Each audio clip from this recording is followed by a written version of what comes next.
Hii ni hadithi ya kweli inayogusa moyo, ikielezea safari ya maisha ya mzee Samuel Wambura Kishamuri, mjumbe wa mkutano mkuu wa CCM Taifa, ambaye leo hii anahesabika kama mmoja wa mihimili muhimu katika siasa za Tanzania.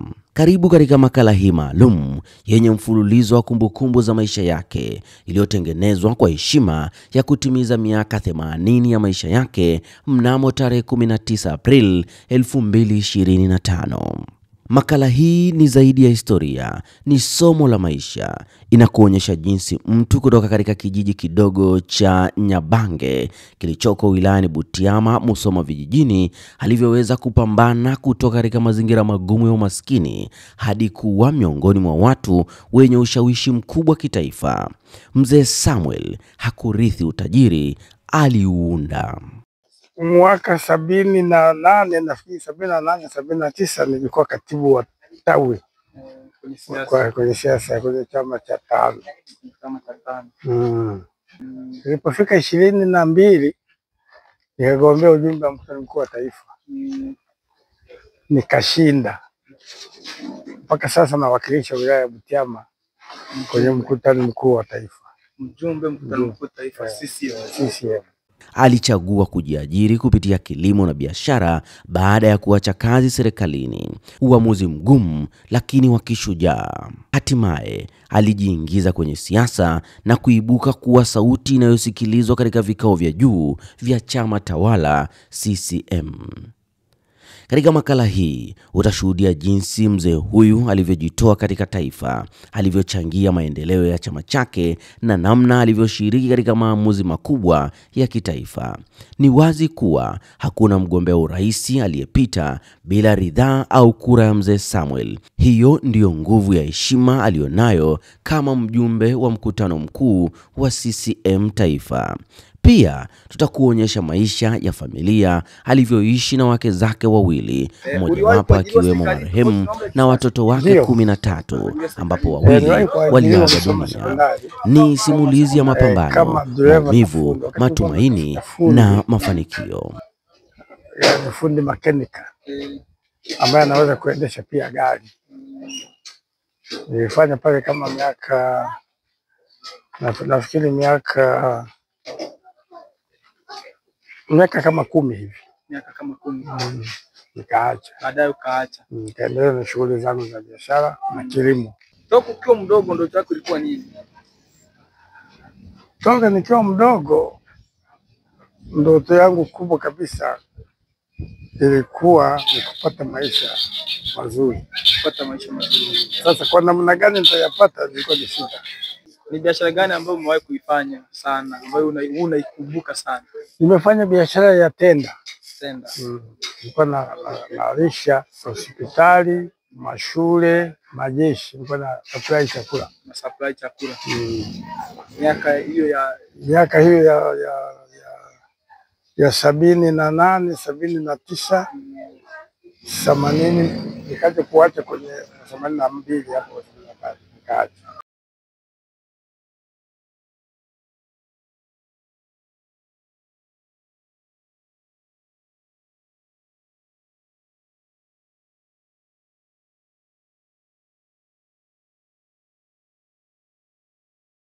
Katika sherehe adhimu aliyoiandaa mzee Samuel Wambura Kishamuri nyumbani kwake kwa heshima ya kutimiza miaka 80 ya maisha yake, ambayo yeye mwenyewe aliipachika jina la Jubilee, mamia ya watu walihudhuria. Ilikuwa ni hafla iliyojaa furaha, heshima na mshikamano. Ilihudhuriwa na watu kutoka makundi mbalimbali ya kijamii na kitaifa.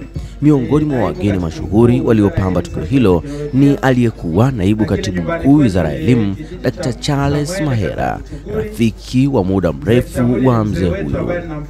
Nilimfahamu tangu miaka ya 80 na kitu, wakati akiwa anafanya kazi Musoma sekondari, lakini pia akiwa na shughuli zake pale Baruti.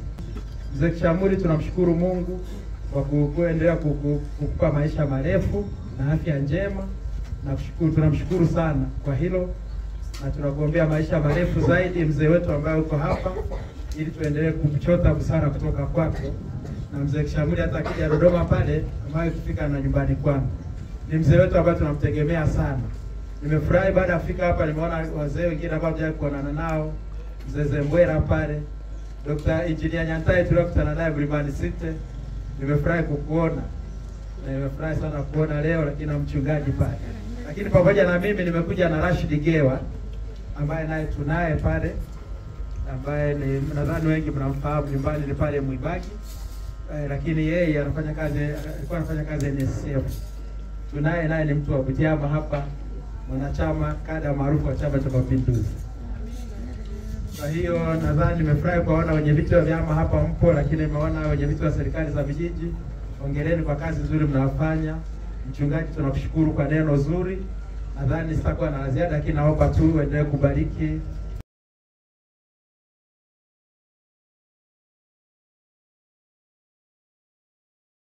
Mimi kwa jina naitwa Samuel Mwita Nyantahe.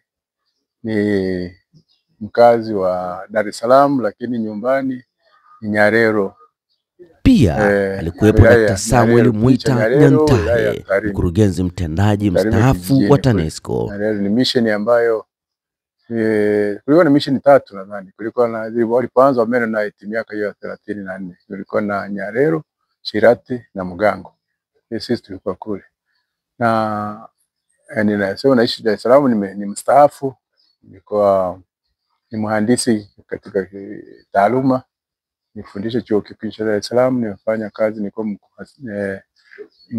mhandisi mkuu wa TANESCO miaka 70, lakini pia nilikuwa mkurugenzi wa shirika la magari kwenye miaka 80 na 90. Kishamuri Samuel tumefahamiana, nilimfahamu tukiwa watoto wadogo tu mwaka 57. Wakati huo mimi nilikuwa na miaka 8 na yeye alikuwa na miaka mimi nilikuwa na miaka 10, yeye alikuwa na miaka 12. Kwa hiyo alikuwa nizidi miaka 2 kuzaliwa. Kwa hiyo kwa siku yake ya kumbukumbu ya leo mimi ni na miaka 78, yeye 80. Kwa hiyo mimi ni 80, nilizaliwa Januari, kwa hiyo sasa hivi nina miaka 78 na miezi 4 tuseme. Na nimefurahi kuweza kushiriki kwenye hiki kilele cha kuelekea miaka 80 yake. Ni mtu ambaye tumekuwa marafiki wakati tulipokuwa hapa. Babangu alikuwa anasoma hapa Bible College miaka hiyo ya 57 mpaka 59, na nilipokuja hapa ndio tukafanya naye. Alikuwa wakati huo anamsaidia makanika mmoja alikuwa anaitwa Chacha Warioba. Alikuwa hapo kwenye garage ya Mission hapo. Yeye alikuwa anasaidia hasa, na sisi tukawa kama watoto hivi wa hiyo miaka 10 tunasogea pale kuangalia vinavyoendeka. Kwa hiyo ndivyo nimemfahamu tangu wakati huo, na tukawa marafiki. Baada ya hapo nimesoma Msoma Alliance na yeye tulikuwa tunakutana akiwa anafanya kazi Mission. Mbona Kishamuri kama nilivyokuambia walikuwa wanafanya kazi kwenye garage hiyo. Kwa hiyo na mimi nilikuwa nakuja kwa ajili ya kuhusiana naye, hiyo nikawa nimependa shughuli ya magari. Kwa hiyo nilipokuwa nasoma uhandisi wa mitambo, nikapendezewa kuingia kwenye uhandisi wa kusomea mambo ya magari. Kwa hiyo nimekwenda nikasomea mambo ya magari Uingereza, nikasomea kuanzia degree ya pili na ya 3 ni mambo ya magari tu. Na niliporudi hapa ndio baada ya kukaa TANESCO chuo kikuu kwa muda, nikaenda TANESCO, baadaye nikaenda kwenye shirika la magari, nikaanza kama mkurugenzi, baadaye nikawa mkurugenzi mkuu na mtendaji mkuu mpaka nilipostaafu. Kwa hiyo yeye tumeendelea kuwa na mahusiano. Haikuwa wakati wote, wakati mwingine tunakutana mwaka mmoja miwili alafu tunapoteana miaka, lakini baada ya muda tunarudia tena. Kwa mfano tulipoachana mwaka 57 hiyo, mpaka nilipokuja chuo kikuu mwaka 64, sio chuo kikuu but hii sekondari ya Msoma Alliance, ndio nikakutana naye tena, ambayo ilikuwa ni kama miaka 8 10 baadaye. Baada ya hapo tukapoteana kwa muda kabisa, hata wakati nilipokuwa chuo kikuu Nairobi miaka ya 70 mwanzoni mpaka nilipokwenda Uingereza tulikuwa kama tumepoteana, lakini niliporudi tena tukaungana. Kwa hiyo baada ya hapo tukakuwa nikiwa Tanzania hapa tulikuwa tunakutana naye sana. Tunawasiliana, akija Dar es Salaam tunatafutana, nikija huku napitia kwake. Hata mwaka 2007 nakumbuka kuna wakati mdogo wangu alikuwa anaoa hapa na kulikuwa mahala pa kufanyia shughuli tukufanyia hapa kwake. Kwa hiyo mdogo wangu katokea kwake, wakafunga ndoa hapa. na bado mpaka sasa wanaendelea vizuri. Kwa hiyo amekuwa ni msaada mkubwa katika kutuunganisha kifamilia. Tumekuwa tunawasiliana kwa mambo ya kupeana mawazo, kwa mambo ya ujasiriamali, mambo ya jamii. Kuna wakati pia alipata changamoto ya afya, amekuja Dar es Salaam pale kutibiwa. Kwa hiyo tumekuwa tukipeana mawazo, sababu wakati mwingine alipata changamoto kama ya kwangu. Kwa hiyo uzoefu niliokuwa nao tukawa tunaangaliana na ili kusudi lakini tumeendelea kuwa pamoja. Mzee Wambura Kishamuri ninavyomfahamu na ambavyo nimekuwa na uzoefu naye, ni mtu mwenye msimamo, ni mtu mkweli, yaani mtu muwazi, na ni yule ambaye hata sita kukwambia ukweli hata kama anadhani, hata kama unauma. Na ni mtu ambaye mimi napenda watu ambao sio mnafiki, kwa sababu mnafiki anaweza kukuwa na kufurahisha na kubali ya kwako, lakini kutoka anaanza kusema yeye achana naye. Lakini ukiondoka, hilo alilokuambia wakati ule ndio hilo analisimamia na ndio anaendelea nao. Watu sio wengi walio hivyo. Yeye ni kwa hiyo ni mtu mmoja ambaye wanaita kwa Zungu na unique characteristics, ni stable, yuko transparent, yani muwazi kabisa, lakini pia honest, na hapendi mambo ya rushwa.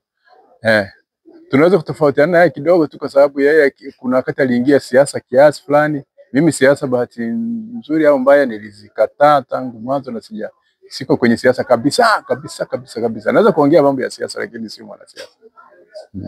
Na nilikataa hata teuzi za kisiasa. Na sijajuta. Sijajuta kwa sababu naona yanayowapata watu naingia huko alafu mambo yanakuja. Hata yeye alisumbuliwa sana wakati ule alimsupport Abel Mwanga, yani ikawa mambo, lakini baadaye nadhani akarudi kwenye kundi.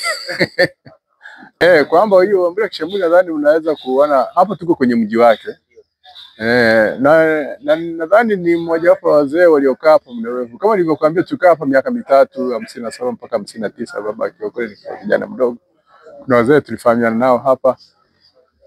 Kwa sasa hivi nadhani Mungu amemweka, sio amempendelea mpaka yeye amebaki. Wazee wa wakati huo ni wachache tunaweza kuwaitika wote. Ilikuwa na kina nani hii Daniel Wambura Rubiria, kuna mzee nani hii alikuwa nafahamu, akina Nyerere Itende, kulikuwa na mzee Robert hapo Nyambaria, wote wameshatangulia mbele ya haki. Huyu yuko hapa, na unavyoona kwamba tumekuja kwenye mji wake, na ni mji ambao umejengwa huko imara na unajulikana, na ametulia hapa. Kwa sababu watu wengine ukishapata mali kama hiyo unakuta anatapanya na kimbia huko na huko, lakini yeye amekuwa stable, ametulia sehemu hii.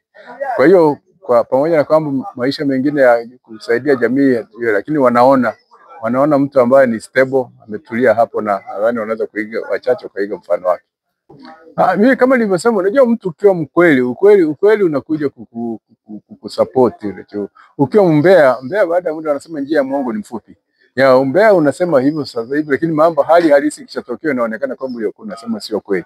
Kwa hiyo yeye kwa kutulia hapa na jana maeneo mengi kule karibu na ziwani kule alikokuwa nani, alikuwa anataka kuweka uwekezaji na vitu vingine, tumekuwa tukishauriana naye cha kuweza kufanya kule.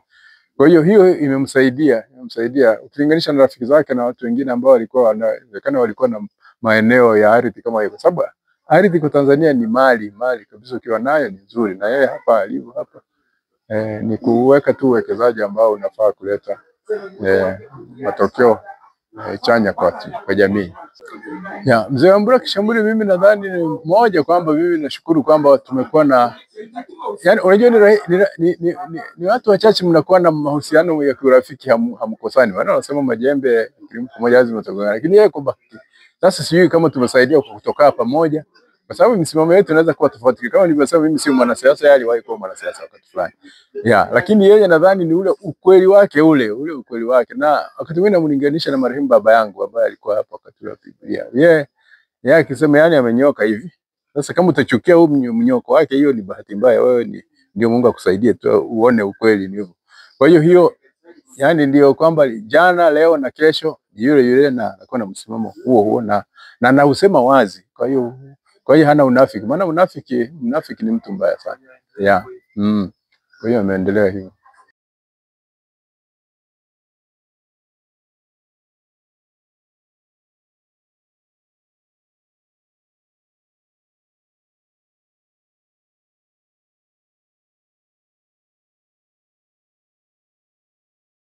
pamoja na wajumbe wenzake wa mkutano mkuu wa Chama cha Mapinduzi CCM, chama ambacho mzee Wambura amekitumikia kwa uaminifu kwa miaka mingi.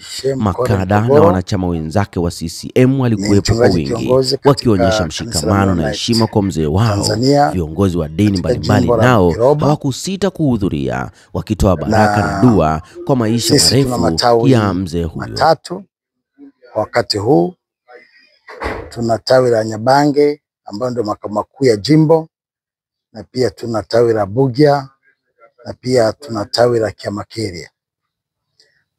Tuna jumla ya waumini watu wazima wanafika 300 na watoto 200, vijana 200. Kwa hiyo ukiona hapo idadi ni kubwa. Na jimbo hilo lilianza toka mwaka 1934 wakati wanaanzisha hapa komishonari, na miongoni mwa waumini ambao walikuwa kwa wakati huo ni mzawa, ni mzee Wambura Kishamuri. Wambura Kishamuri ni miongoni mwa waumini wa kwanza pia katika jimbo la Bukiroba. Na hili jimbo limezaa makanisa mengi. Limezaa kanisa la Bweri, limezaa kanisa la Nyakanga, Kiagata, Bisumwa, na ambavyo sasa yameshajigawa kuwa katika majimbo. Lakini tunapomzungumzia mzee Kishamuri, ni mtu ambaye anampenda Mungu, ni mzee ambaye amewakuza familia yake katika maadili ya kumjua Mungu. Yeye mwenyewe alifanya kazi katika kanisa la Mennonite upande wa garage miaka hiyo, na kufikia umri huu ukitazama mtazamo wa kiimani bado amesimama katika imani. Kuna mambo mengi ambayo yamepita. Ni miongoni mwa wazee ambao walikuwa wakishauri kanisa, hasa wakati mgogoro ulipokuwepo. Bado yeye alisimama, aliendelea kushauri vijana na waumini wenzake kusimama katika misingi ya imani. Vivyo hivyo mpaka sasa anajitolea, anaweza kutoa shukrani mbalimbali kwa vifaa vya kanisa, na mara nyingi anapenda sana kuombewa aendelee kusimama na kustirika katika imani. Kwa hiyo kwa ujumla yeye ni muumini mwaminifu. Ni mzee ambaye anapoona tatizo linajitokeza ni mwepesi wa kutoa ushauri. Anaweza kuita mchungaji, nina tatizo na wewe, naomba unione. Akifika anasema sio tatizo, ni ushauri ninaotaka kukusaidia katika uongozi wako katika kanisa na mienendo ambayo inaendelea katika kanisa. Kwa hiyo kwa mantiki hiyo ni mtu muhimu, na pia ni mtu muhimu katika jamii pia, kwa sababu si kwamba amesimama katika upande wa kanisa peke yake, lakini anasimama pia upande wa jamii yake. Anahusiana na jamii, anapenda watu. Unapokuwa na mambo mengi katika jamii, hasa kimaendeleo, na hata kama unajumuika na jamii yako kimaendeleo, huwezi kukutana na majaribu. Na yeye akipatana na majaribu ananiita, mchungaji, kuna 1, 2, 3, tunajadiliana na tunaomba Mungu, na tunamshukuru Mungu kwa jinsi alivyotuwezesha kwa kushirikiana kwa mambo hayo machache. Kama nilivyosema, umaarufu wake ni kwamba yeye ni mwanasiasa na anapenda kijiji chake na anapenda hata kata kwa ujumla. Kwa hiyo anahusiana na viongozi mbalimbali, anahusiana na watu, anakabiliana na matatizo na changamoto ambayo yako katika jamii. Kwa mfano, wakati tunaingia kwenye michango kwa ajili ya kijiji, shule yetu hii ambayo ni Sagini, alifika wakati yeye alienda kuchanga huko bungeni. Kwa hiyo alichangisha fedha na alileta kwa marafiki zake na akaleta katika shule.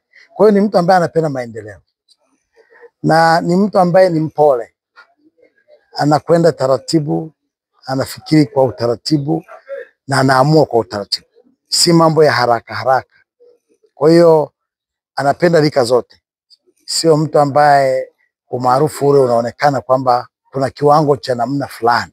Hapana, ana rika ya chini ya vijana wadogo, hata watoto anahusiana nao kwa ngazi mpaka wazee wenzake. Siri yake kubwa mimi ninayoifahamu kwa ujumla ni mkulima.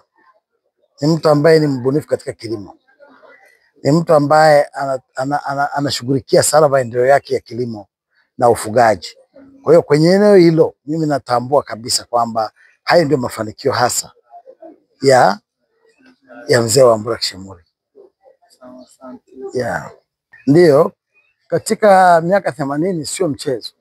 Ni mtu ambaye ameanza kwa hatua, sio kwamba alianza moja kwa moja. Ni mtu ambaye ni tajiri. Ni mtu ambaye alikuwa anajishughulisha, ameajiriwa sehemu serikalini, ameajiriwa kanisani na mwisho amestaafu. Lakini sehemu ya mafanikio kubwa kabisa ni jitihada na juhudi za kazi zake. Na ningewasihi vijana wasikate tamaa. Hatua ni hatua. Unapoanza kwa kitu kidogo, ulime, ufanye bustani, uvue, ufanye biashara ndogo, inaweza kukuzalishia mafanikio. Na jambo kubwa la mafanikio ni mtu kuwa na familia. Na watu wengi, kwa mfano sasa hivi vijana wengi wanaogopa familia, lakini familia ndio utajiri. Familia ya Kiafrika sisi tunajua ukiwa na familia ndio utajiri.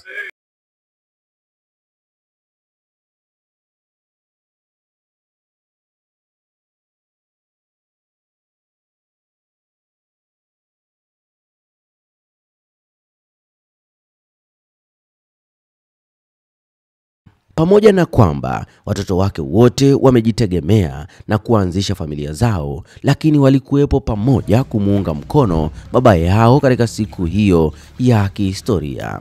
Mke wake mdogo, ndugu wa karibu, jamaa, marafiki na hata majirani walikusanyika nyumbani kwake wakisherehekea maisha yake kwa upendo, heshima na shangwe kubwa. Kama unavyoona, humu kuna supu inaandaliwa. Hii ni supu maalum. Hii ni mbuzi amechinjwa, mbuzi mzima jinsi alivyo. Kiungo ambacho hakimo humu ni kichwa na paja moja tu, tumemwachia kwa ajili ya kesho anzie maisha. Viungo vyote vimo humu. Mbuzi huyu amekatwa, amepondwa mzima jinsi alivyo. Tumemweka ndani ya sufuria hii. Alikuwa mbuzi mkubwa, ni mbuzi mkubwa. Huyu mbuzi ni special kwa ajili ya kitu maalum kinaitwa omusuri. Omusuri ni supu maalum inayotengenezwa kwa ajili ya mgonjwa, kwa ajili ya kutoa amani kwa mtu yote, anaenda kutoa kama sadaka kwa rafiki au ndugu au zawadi. Omusuri inatolewa kama ilivyo keki kwa sasa kwa mtu mwenye umri kama huyu, kwamba watoto wake wanakuja kumpa keki, rafiki, ndugu. Niliyesimama hapa ni jirani yake wa karibu sana, rafiki yake. Kwa upande mwingine, binti yangu kaolewa katika familia hii, kwa hiyo mimi ni kolera wake. Ninastahili pamoja na umri mdogo kumpa mzee supu. Kwa hiyo tumeandaa supu hii makusudi kwa ajili ya kumwandalia mzee. Hii supu ndani humu kuna lita 20 za maji, zaidi ya lita 20. Itaiva kwa muda wa masaa zaidi ya 3 mpaka 4. Na supu hii mwisho tutaambulia lita 2 peke yake. Ambazo lita 2 hizo ndizo tutazigawanya anywe yeye na marafiki zake. Zaidi ya lita 20 zinaondoka. Katika lita 20 na lita 20 zinaondoka, zitabaki lita 2. Na tukipata muda nitarudi kushuhudia zile lita 2 zimezalisha nini.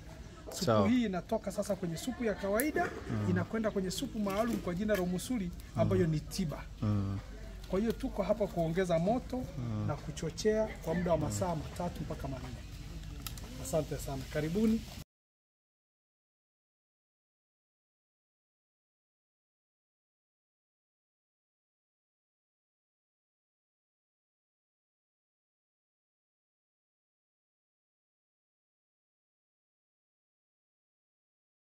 Sherehe hiyo iligeuka kuwa tukio la kipekee, si tu kwa ajili ya kumbukumbu ya miaka 80 ya maisha, bali kama ishara ya mshikamano wa kijamii, heshima ya familia na urithi wa kizazi kilichoishi kwa maadili na kujitolea kwa jamii. Mzee Wambura alionekana mwenye afya njema, akitabasamu kwa furaha huku akipokea salamu za pongezi kutoka katika kila upande. Hadi sasa Mzee Samuel Wambura Kishamuri anaendelea kuwa mfano bora wa ujasiri, juhudi na kujituma. Licha ya umri wake mkubwa, bado ni mfanyabiashara mashuhuri, mwanasiasa mahiri na mkulima mbobevu kabisa. Anamiliki mashamba makubwa yaliyotengwa mahususi kwa shughuli za kilimo, ambapo ameweza kuendeleza kilimo cha kisasa kinachomruhusu kupata mavuno mengi hata katika kipindi cha kiangazi. Kwa mfano, licha ya ukame amekuwa akilima mpunga, mahindi na mazao mengine kwa mafanikio makubwa, jambo linaloonyesha maarifa na uzoefu wake mkubwa katika sekta ya kilimo. Katika medani ya siasa, mafanikio ya Mzee Wambura ni ya kipekee. Amewahi kufika Ikulu ya Tanzania mara 2, jambo ambalo ni heshima kubwa kwa mwananchi wa kawaida. Mara ya kwanza ilikuwa katika kipindi cha utawala wa hayati baba wa taifa Mwalimu Julius Kambarage Nyerere alipofika Ikulu ya Dar es Salaam. Mara ya pili ilikuwa chini ya utawala wa rais wa awamu ya 6 Mheshimiwa Samia Suluhu Hassan, ambaye pia ni mwenyekiti wa Chama cha Mapinduzi CCM. Katika hafla hiyo, Mzee Wambura alikuwa miongoni mwa wageni waalikwa waliopata chakula cha mchana Ikulu Dodoma, tukio lililoonyesha thamani yake ndani ya chama na taifa kwa ujumla. Baada ya hapo nikasimama, sikuendelea tena mpaka mwaka 70 nilipoanza elimu ya kujitegemea. Mwaka 70 ulianza elimu ya kujitegemea. Nikafanya mtihani wa kidato cha 4 unaitwa qualifying test. Ile mtihani unao kupima kwamba unaweza kufanya Cambridge. Nikafaulu. Halafu nikasiti sasa mtihani wa kidato cha 4. Nikafaulu. Baada ya hapo nilianza kuendelea na mambo ya biashara na siasa.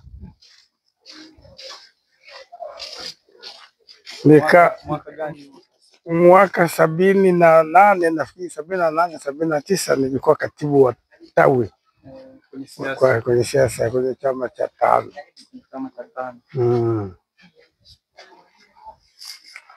Nikaendelea.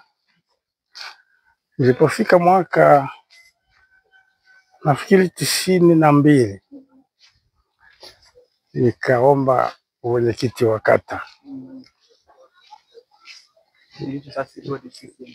Sasa wakati huo ni CCM. Nilipogombea nikashinda, nikawa mwenyekiti wa kata. Nimekuwa mwenyekiti wa kata kwa vipindi viwili. Kata hiyo sasa kata ya Nyankanga kwa vipindi viwili. Kipindi cha pili kilipokwisha nikaacha kugombea. Nikaacha kugombea mwenyekiti wa kata. Nikagombea ujumbe wa kuwakilisha wilaya kwenda kwenye mkoa. Ujumbe kuwakilisha wilaya kwenda mkoani kwenye chama. Nikashinda. Mwaka ilikuwa 15. 2015. 17. Nikashinda, nikawakilisha miaka 5 tu. Nikaacha. Nilipofika 22 nikagombea ujumbe wa mkutano mkuu wa taifa. Nikashinda. Mpaka sasa nawakilisha wilaya ya Butiama kwenye mkutano mkuu wa taifa. Mjumbe mkutano mkuu wa taifa CCM. Sawa. Na una swala lako la ndoa? Ndoa nilioa mwaka 66. 1966. Mke wa kwanza. Mke wa kwanza. Yupo hai mpaka sasa? Hapana, Mungu ameshamchukua. Naona kaburi yake ile pale. Mke wa pili? Mke wa pili nimemuoa mwaka 80 nadhani 82 ambaye mpaka sasa mko naye? Mpaka sasa yupo. Sawa. Watoto ulionao mpaka sasa? Watoto ulionao mpaka sasa wanaweza wakafika 10. Unaweza wakafika 10. Wajukuu wanaweza wakafika labda kwenye 20. Sijafanya utafiti sasa, na vitukuu vya kutosha viko hapa na sasa hivi viko hapa. Uliwahi kuajiriwa serikalini tofauti na mambo ya kisiasa? Ndio. Kuajiriwa serikalini? Niliwahi kuajiriwa Msoma sekondari. Msoma sekondari. Kama dereva na fundi. Wakati nilikuwa natafuta fundi, yaani fundi makanika ambaye anaweza kuendesha pia gari. Nilifanya pale kama miaka, nafikiri miaka kama 10 hivi. Miaka kama 10. Nikaacha. Baadaye ukaacha. Nikaendelea na shughuli zangu za biashara na kilimo. Ni biashara gani ambayo umewahi kuifanya sana, ambayo unaikumbuka sana? Nimefanya biashara ya tenda. Tenda. Nilikuwa nalisha hospitali, mashule, majeshi. Nilikuwa na supply chakula. Na supply chakula. Miaka hiyo ya 78, 79, 80, nikaja kuacha kwenye 82 hapo nikaacha. Toka ukiwa mdogo ndoto yako ilikuwa nini? Toka nikiwa mdogo ndoto yangu kubwa kabisa ilikuwa ni kupata maisha mazuri. Kupata maisha mazuri. Sasa kwa namna gani nitayapata ilikuwa ni shida. Lakini nilikuwa kwa sababu nilifikia mahala wakati fulani hata chakula kwetu kawa ni shida. Kwa hivyo nikawa natamani kuwa na maisha mazuri. Kuwa na maisha mazuri. Lakini nitayapataje? Kwa hujui. Kwa sijui. Kwa ndio maana ukawa unashika huko, unashika huko. Sawa. Kwa hiyo unataka kuniambia ulitimiza ndoto yako mpaka sasa? Nashukuru Mungu nimetimiza. Nimetimiza. Kwa sababu sasa hivi siwezi kulala njaa.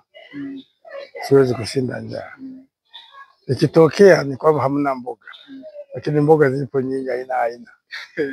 Unaweza ukakosa samaki ukapata maharage. Unaweza ukakosa maharage ukapata dagaa. Mboga za majani. Kwa sababu chakula ninajitahidi kujitegemea mwenyewe kwa kulima. Umesema kwenye siasa kwamba sasa hivi wewe ni mjumbe wa mkutano mkuu taifa CCM. Unataka kuniambia lilikuwa ni lengo lako kufika hapo ulipo? Na kama umefika, je, unafikiri umetimiza ndoto yako? Unatamani kwenda mbali zaidi? Kwanza niliwahi kuwaza, lakini baadaye nikaogopa. Nikaogopa kugombea. Lakini baadaye sasa nikaja, lakini kwa nini nisijaribu tena? Nikajua pale nilianza vibaya. Sikuwa na maandalizi yoyote. Sasa ndio baadaye nikatengeneza maandalizi ya kutaka huo ujumbe na nikapata. Na ukapata. Kuna mafanikio ya kwenda mbele zaidi au hapo unaona sasa kwenye siasa wako ni kama? Kwenye siasa sijakata tamaa. Nachoomba ni uzima. Kwa sababu naweza nikawa naona kwamba sasa niingie, lakini sina uzima mzuri. Lakini ningependa kuona mabadiliko. Unajua hata nilivyokuelezea kwamba nilianza katibu tawi, mwenyekiti kata, kuwakilisha wilaya, kwenda mkoa. Na kwenye siasa sasa, unafikiri malengo yako makubwa ilikuwa nini na umeshayatimiza? Hapana, sijayatimiza. Malengo yangu nilikuwa nafikiria sikuwa sijatimiza mpaka sasa. Ni lipi ambalo unaona bado hujalitimiza na unatamani ulitimize? Sasa hivi mimi ni mwakilishi, si kiongozi wa chama. Unajua katika chama kuna uongozi na kuna uwakilishi. Naelewa? Sasa mimi niwe kiongozi. Ndio mawazo yangu ya hivyo. Sawa. Na kwa namna unavyoeleza umeonekana ni mtu usiyependa kukata tamaa. Ni kweli. Usiyependa kukata tamaa mpaka jambo litokee ndipo ujue kurudi nyuma. Sasa tunaomba utuelezee nini siri ya hayo mafanikio yako ambayo umeyapata mpaka sasa? Kwanza yako mengine unabidi uombe Mungu pia. Sawa. Mkabidhi Mungu kwamba hili naliona nilifanyie kazi. Nipe uwezo. Nipe hekima. Unajua unaweza kuingia kitu bila hekima, nguvu ya Mungu. Wewe usivuke hatua 10 unakuta umeharibu. Unaona? Kwa hivyo kukata tamaa pia ni tatizo. Kwa sababu kukata tamaa inawezekana labda kuna watu ndio wanakukatisha tamaa. Sio wewe mwenyewe. Pia unapotaka kugombea inatakiwa na wewe uwe na nia ya kugombea. Ukishakuwa na nia, kukata tamaa kutakuwa kidogo sana. Lakini unawaambiaje wale watu ambao huwa wanasema ukiingia kwenye siasa unapoteza muda, kwamba siasa zina wenyewe? Unawazungumziaje wewe? Kwa maana kuna watu wanaamini ili uwe kiongozi mkubwa mpaka ukute kuna watangulizi wako mbele wanaoweza kukuonyesha njia. Lakini wewe kwa maisha yako inaonekana umeweza kusurvive mwenyewe mpaka leo ni mjumbe wa mkutano mkuu taifa. Umewezaje kufaulu hivyo vitu? Na unawazungumziaje hao wanaosema kwamba siasa ni kupoteza muda? Kwanza hawaijui. Ni sawa sawa kusema kwamba hesabu haifai.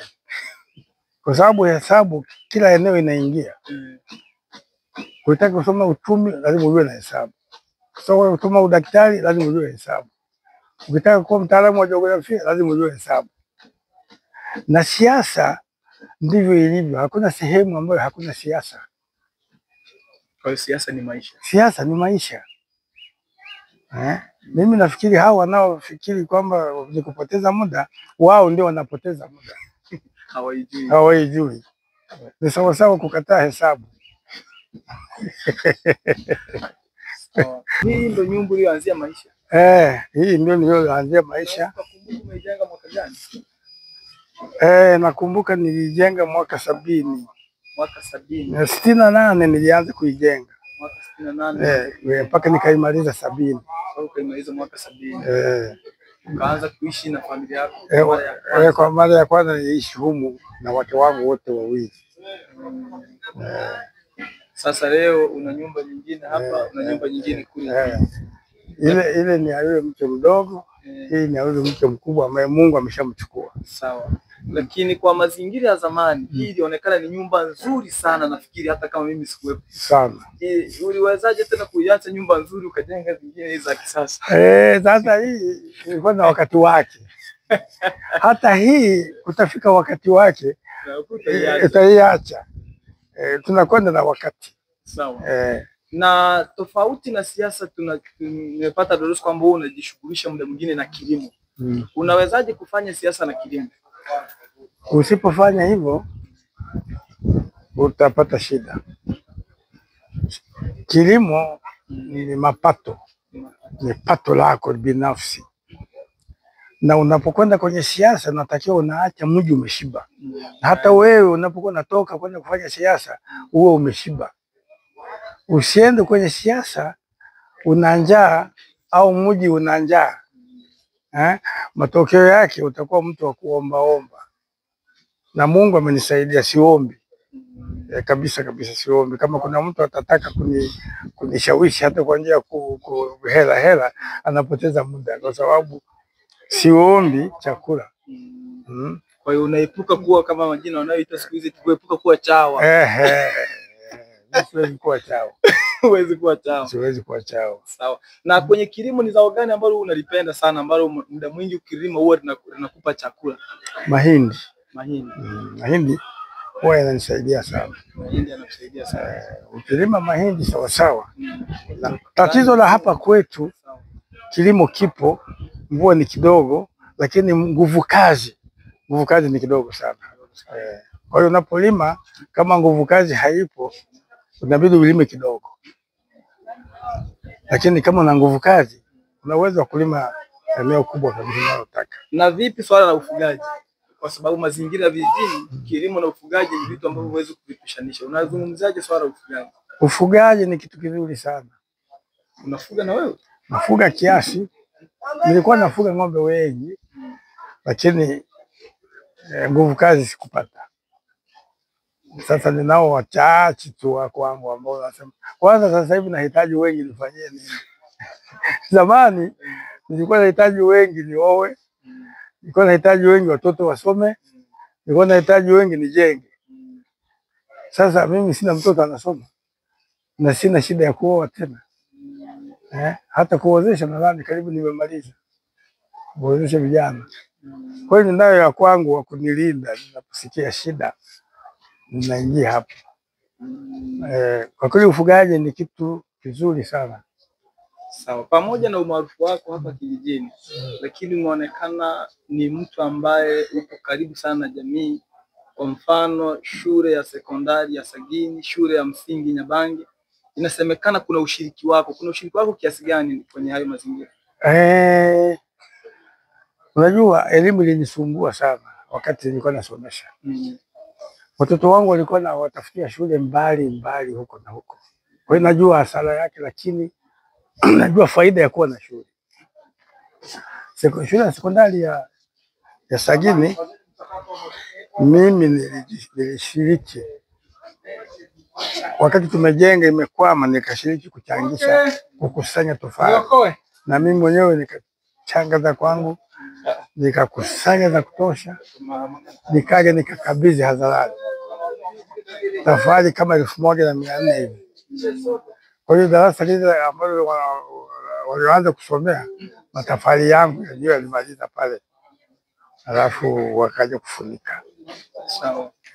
Na juzi nilikuwa nimejaribu kuomba huko, nafikiri kulikuwa na mafanikio katika shule ya msingi. Baadaye kutakatokea sijui mambo gani, hela hiyo ikateremshwa kwenda shule ya msingi kule Shikize kule, na ambayo mimi nilifurahi bado.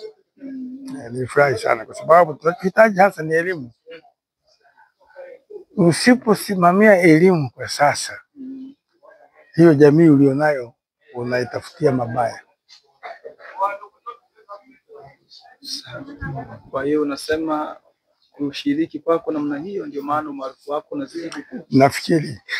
Nafikiri. Kwa sababu wengi wanasema mimi sina mtoto, lakini mbona nachanga, nafanya hivi, natafuta tofali. Lakini mimi nasema hawa ni watoto wetu. Si lazima wawe wa kwangu kabisa tu. Humo kutakuwa na wadhani na wandugu na hata jamii yote hii. Mtu akipata elimu nzuri hahudumii baba yake, anahudumia umma. Kwa hivyo naye anaposaidia hapo, nasaidia umma. Lakini tunakoenda inaonekana watu wa namna yako, watu wa kujitolea namna hiyo wanaenda wanapungua. Unafikiri ni kwa nini na utawaambia nini? Nachoweza kuwaambia kuhusu mambo ya elimu na afya, wabadilike, wasiwe na mawazo ya zamani kabisa kabisa. Wabadilike, wajaribu kabisa kuwatoa watoto wetu hapo walipo, waende eneo lingine ambalo linawapa soko wenyewe. Lakini tofauti na umaarufu ulionao kama Mzee Wambura Kishamuri kwenye kijiji hiki na kata hii ya Nyakanga, ni moja ya wazee waliofanikiwa sana. Unaeleza nini hiki kizazi chetu tunaokuwa kwamba tufanye nini, tupite njia gani ili tufanikiwe kama wewe? Kwanza mkubali kuwa waumini wa Mungu. Kwa dini gani mimi sijui, lakini ukiwa muumini wa Mungu utamuomba Mungu yale unayotaka, na kama utamuomba kwa njia ya kweli utafanikiwa. Ndio siri ya mafanikio. Ndio siri ya mafanikio. Wengi wanajaribu lakini hawajui waanze wapate wapi msaada mkubwa huko kwa Mungu, wala hakuna sehemu nyingine. Sisi tunaposoma maandiko inatuambia omba. Tena Yesu anasema omba kwa jina langu utafanikiwa na Baba yangu atakupa unachotaka. Sasa wengine wanafanya mambo yao wenyewe wanajua. Lakini kwa hii miaka na hiki kizazi wamekuwa ni vijana wanaopenda mafanikio ya haraka sana. Lakini kwa historia yako umeonekana umeanza kupambana hatua kwa hatua. Unawaeleza nini hao wanahitaji mafanikio ya haraka? Wasihitaji haraka. Wasihitaji, lakini pia wasikate tamaa. Wasihitaji haraka. Mafanikio yatakuja tu kama utakuwa umejiandaa. Naona changamoto zilikuwa nyingi sana. Kwa sasa hivi siwezi kuzikumbuka sawasawa, lakini katika safari yangu kulikuwa kunafika mahala napanga hiki, kesho kutwa yake kimeharibika kabisa. Najaribu hiki. Kuna wakati nikiwa mdogo kiasi fulani niliwahi hata kulima, sikufaulu. Niliwahi hata kukata kuni ili niweze kujinufaisha, ikafeli. Naona nilikwenda hata kuvua samaki, ikafeli. Kwa hiyo unashika hapa, ikishindikana unashika hapa. Ni changamoto gani ambayo unasema hii kwenye maisha yangu sitaisahau, kwamba hili nilikutana nalo ni gumu, sitalisahau? Kwa kweli sina la kusema kwamba sitalisahau. Kwa sababu gani? Nilikuwa sikati tamaa. Nilikuwa ukati tamaa. Ni mengi sana, lakini nilikuwa sikati tamaa. Linakuwa gumu na mimi nakakamara humo au nabadilisha. Hili si limeshindikana, wewe nijaribu hili. Sikuwahi kuacha. Hapana. Sikuwahi kuacha. Ujumbe ambao naweza nikasema ni kumshukuru Mungu. Kabisa kabisa namshukuru Mungu na bado naendelea kumuomba.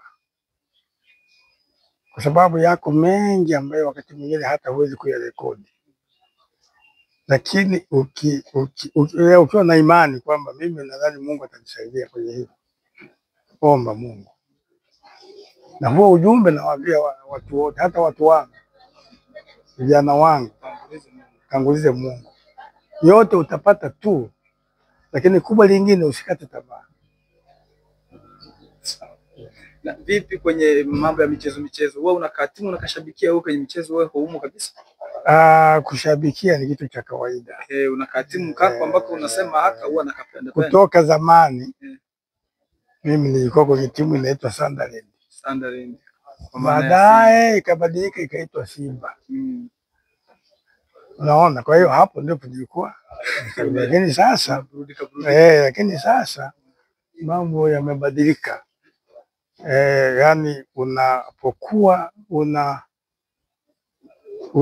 unakuwa mshabiki na umri huu inaweza kukuletea madhara, kwa sababu sasa hivi washabiki wengi ni vijana. Zamani kulikuwa na wazee kwa wengi, sasa hivi vijana wengi na unajua tabia ya vijana. Nataka kumaanisha vijana wa sasa hatuna adabu? Siwezi kusema hamna adabu, ila hamchagui maneno. Hamchagui maneno, kwa sababu siku moja mimi niliambiwa, sikuwepo. Kuna wazee wenzangu wanaambia msiende kwenye ukumbi. Si una TV nyumbani, wewe angalia pale bwana hainogi. Ndio sawa. Sasa siku moja mimi sikuwepo, walikuja wakaniambia, bwana leo tumetukana. Tukanaje? Walitukana kwamba haya mazee ya Yanga hayana akili. Unaona? Sasa wewe unakuaje humo? Kwenda kutukana hivyo, mwisho wake na wewe utatukana. Sasa utakosa heshima. Kwa hiyo mimi sasa hivi siendi unaangalia nyumbani. Naangalia pale nyumbani. Lakini bado Simba kifungwa unasikia angalau kamoyo kana umoja? Nimepunguza sana hivi. Nimepunguza sana. Nachukulia kama kitu cha kawaida. Kwa sababu ukifungwa leo na kesho utafunga. Sasa kwa nini unapata shida? Unaona? Kwa hiyo hii ndio nimefika mahali sasa nikaona nasikia moyo wangu kama huko sawa sawa, kwa sababu tunafikia mahala watu wananielewa. Lakini kwa sasa pia naunga mkono sana mechi za kimataifa. Maana mechi za kimataifa zinanyanyua taifa hili kuwa kwenye daraja la juu. Hizo naziunga mkono sana sana. Kwa kweli kama Yanga au Simba ikishindwa ile mechi za kimataifa, nasikia kusononeka. Kwa sababu msiposhinda mechi za kimataifa, daraja lenu linabaki pale pale. Ndio. Sasa sisi tunaenda kumalizia kwa sababu wewe umesema sasa ni mwanasiasa na ni mjumbe wa mkutano mkuu taifa. Na huu ni mwaka wa uchaguzi. Unaeleza nini serikali yako, sana sana chama chako, Chama cha Mapinduzi, unakieleza nini hasa kuelekea huu uchaguzi mkuu wa 2025? Chama cha Mapinduzi bahati nzuri kinajua chama cha siasa chochote duniani kazi yake ya kwanza ni kushiriki uchaguzi na kushika dola. Ndio kazi. Na bahati nzuri CCM inajua mwaka huu tunashiriki uchaguzi. Tumeshiriki ya kwanza ya serikali ya mitaa, tumemaliza. Sasa tunashiriki serikali kuu. Lazima tukamate dola. Unaposema lazima unamaanisha nini? Kwa maana kuna vyama vingine ambavyo na vyenyewe lengo lao hampishani nalo, kwa maana na wao wana lengo la kushika dola na kuiongoza. Sasa wewe unaosema lazima unamaanisha nini? Mbinu. Namna gani unatafuta kura? Unaamini mbinu zako kuliko za wengine? Kabisa. Kabisa. Hebu angalia kwenye serikali za mitaa. Lakini mzee, mbinu zangu za kwenye serikali za mitaa unaziona? Kumbuka hata mpira, hata bondia anapoenda kupigana huwa haendi kwamba napigwa. Lakini je, ikitokea umepigwa kwamba umeangushwa kwenye utawala, hiyo silioni mbele yangu. Hilo silioni mbele yangu.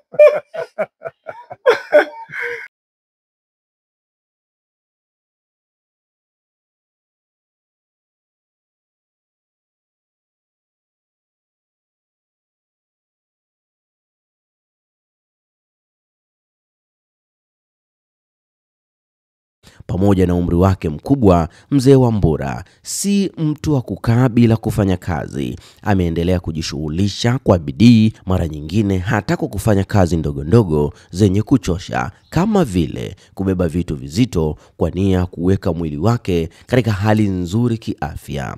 Anaamini katika kazi na kuishi maisha ya kujitegemea bila kuwa mzigo kwa wengine. Katika jamii, mzee Samuel Wambura Kishamuri anajulikana kuwa mtu wa watu. Amechangia kwa kiasi kikubwa maendeleo ya kijamii, ikiwemo kushiriki kikamilifu katika ujenzi wa shule ya sekondari ambayo kwa sasa ni msaada mkubwa wa watoto wa eneo hilo. Kwa upande wa imani, yeye ni mcha Mungu wa kweli na mshiriki hai wa kanisa la Memonat Nyabange lililoko Musoma vijijini, mkoa wa Mara. Anaenzi maadili ya kiroho na amekuwa mfano wa kuigwa katika maisha ya kidini, kijamii na kisiasa.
Kwa hivyo mimi nipo tayari kabisa kutubu na kushukuru.